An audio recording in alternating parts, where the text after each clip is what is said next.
والعاقبۃ للمتقین والصلاة والسلام علی سید الانبیاء والمرسلین اما بعد فاعوذ باللہ من الشیطان الرجیم بسم اللہ الرحمن الرحیم فاذکرونی اذکرکم صدق اللہ العظیم ان اللہ وملائکتہ یصلون علی النبی یا ایہا الذین آمنوا صلوا علیہ وسلموا تسلیما الصلاۃ والسلام علیک یا سیدی یا رسول اللہ وعلی آلک واصحابک یا سیدی یا حبیب اللہ الصلاۃ والسلام علیک یا سیدی یا نبی اللہ وعلی آلک واصحابک یا سیدی یا محبوب رب العالمین۔ چند اشعار منقبت امام عالی مقام کے میں پڑھوں گا، اگر آپ احباب میرے ساتھ شامل ہو جائیں گے تو سب کی حاضری بھی لگ جائے گی اور پتہ نہیں کس کے منہ کی نکلی پسند آ جائے اور سب کا بیڑا پار ہو جائے۔ یہ دل بھی حسینی ہے،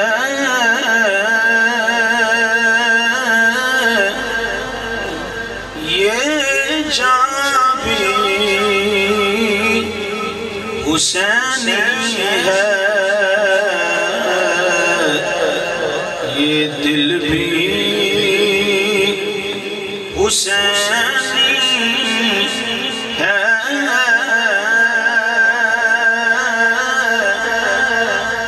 یہ جان بھی حسینی ہے۔ الحمد کہ اپنا تو ایمان بھی حسینی ہے۔ الحمد کہ اپنا تو ایمان بھی حسینی ہے، یہ دل بھی حسینی ہے، یہ جان بھی حسینی ہے۔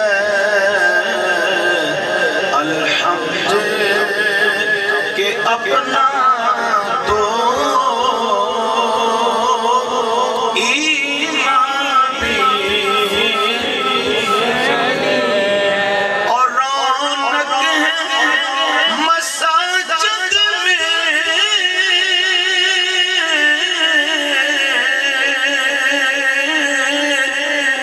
شبیر کے صدقے سے حسینی ہے،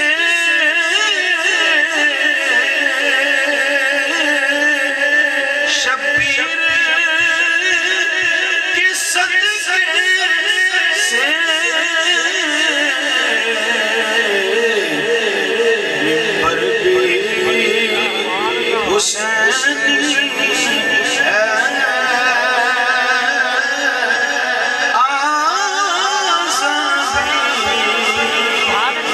حسینی ہے، منبر بھی حسینی ہے، آزان بھی حسینی ہے۔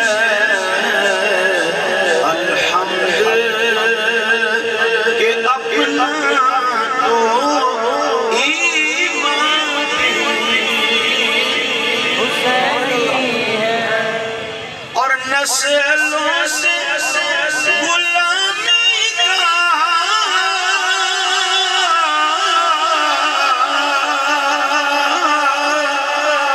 احساس میسر ہے،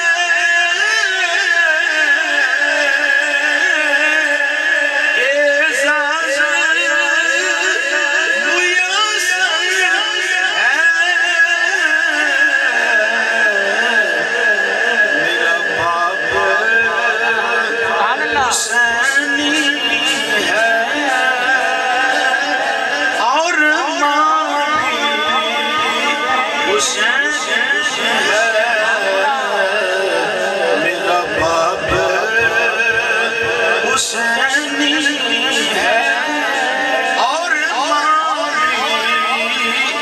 حسینی ہے الحمد کہ اپنا تو ایمان بھی حسینی ہے۔ آپ نے اور شعر ہے جبریل جلاتے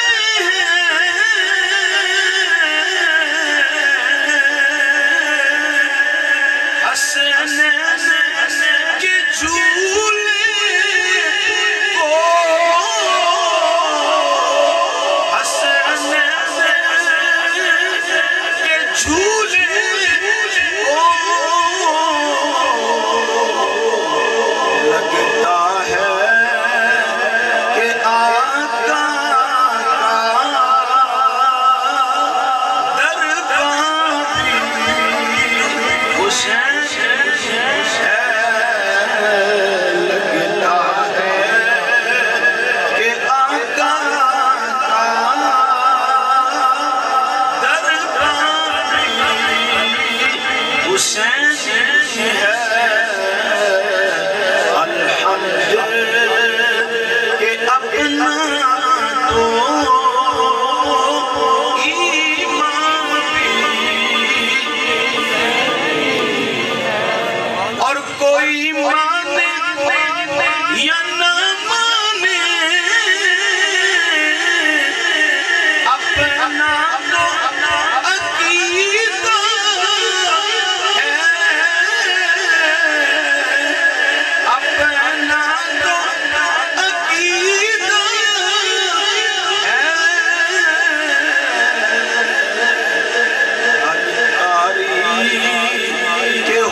نعرہ تکبیر، نعرہ تکبیر، نعرہ رسالت، نعرہ حیدری، نعرہ حیدری، علماء حق اہل سنت۔ تمام حمد و ثنا تعریف و توصیف اللہ تعالی جل مجدہ الکریم کی ذات بابرکات کے لیے، جو خالق کائنات بھی ہے اور مال کے شش جہات بھی۔ اللہ جل وعلا کی حمد و ثنا کے بعد حضور نبی اکرم شفیع امم رسول محتشم اللہ کے پیارے امت کے سہارے رب کے محبوب دانائے غیوب مال کے رقاب امم فخر عرب و عجم والی کون و مکان سیاہ لا مکان حضور ختمی المرتبت احمد مجتبی جناب حضرت محمد مصطفیٰ صلی اللہ علیہ وسلم کے حضور ناز میں اپنی نیاز مندیوں کا خراج پیش کرنے کے بعد دور و نزدیک سے آنے والے معزز مہمانوں اور قابل صد احترام علماء کرام، حاضرین و سامعین، السلام علیکم ورحمۃ اللہ وبرکاتہ۔ آج کی یہ خوبصورت محفل جو کہ ماہانہ درس قرآن پاک بعنوان نواسۂ رسول جگر گوشہ بطول سید الشہداء امام عالی مقام حضرت امام حسین کی یاد میں انعقاد پذیر ہے، مجھے اور آپ سب کو حاضری کا شرف نصیب ہو رہا ہے۔ دعا گو ہوں اللہ پاک ہم سب کا یہاں پہ جمع ہونا اپنی بارگاہ میں مستجاب فرما کے میرے اور آپ سب کے لیے ذریعہ نجات بنا دے۔ آج کل ذرا موسم میں بھی حدت اور شدت ہوتی ہے، تو لمبا چوڑا خطاب کرنا یہ ہمارا مزاج بھی نہیں ہے، تو انشاءاللہ مختصر وقت میں میں اپنی حاضری پیش کروں گا اور چند باتیں آپ سے مجھے عرض کرنی ہیں۔ لمحہ لمحہ آپ کی توجہ کا طالب بھی رہوں گا۔ اللہ کی بارگاہ میں دعا گو ہوں میرا مالک میری زبان پہ کلمۃ الحق جاری فرمائے، حق سن کر سمجھ کر اس کو ماننے کی بھی توفیق عطا فرمائے، اور اس میں سے جو قابل عمل باتیں ہوں اللہ ہمیں اس پہ توفیقات عمل بھی نصیب فرمائے۔ انسان کو بنانے کے لیے، انسان کو سنوارنے کے لیے اور انسان کو نکھارنے کے لیے، یا یوں کہہ لیجئے کہ انسان کو انسان بنانے کے لیے جو سب سے مؤثر چیز ہوتی ہے تو وہ صحبت ہوتی ہے۔ لائبریریوں میں بیٹھنے سے، کتابیں پڑھنے سے علم تو آ جاتا ہے پر ادب نہیں ملتا۔ ادب جب بھی ملتا ہے تو کسی کامل کی صحبت میں بیٹھنے سے ملتا ہے۔ ایک بہت بڑے بزرگ ہیں، وہ کہتے ہیں کہ میں زندگی کے 20 سال امام احمد بن حنبل کے قدموں میں گزارے ہیں، اور کہتے ہیں کہ 20 سالوں میں میں نے 18 سال امام احمد بن حنبل سے ادب سیکھا ہے اور 2 سال میں نے علم سیکھا ہے۔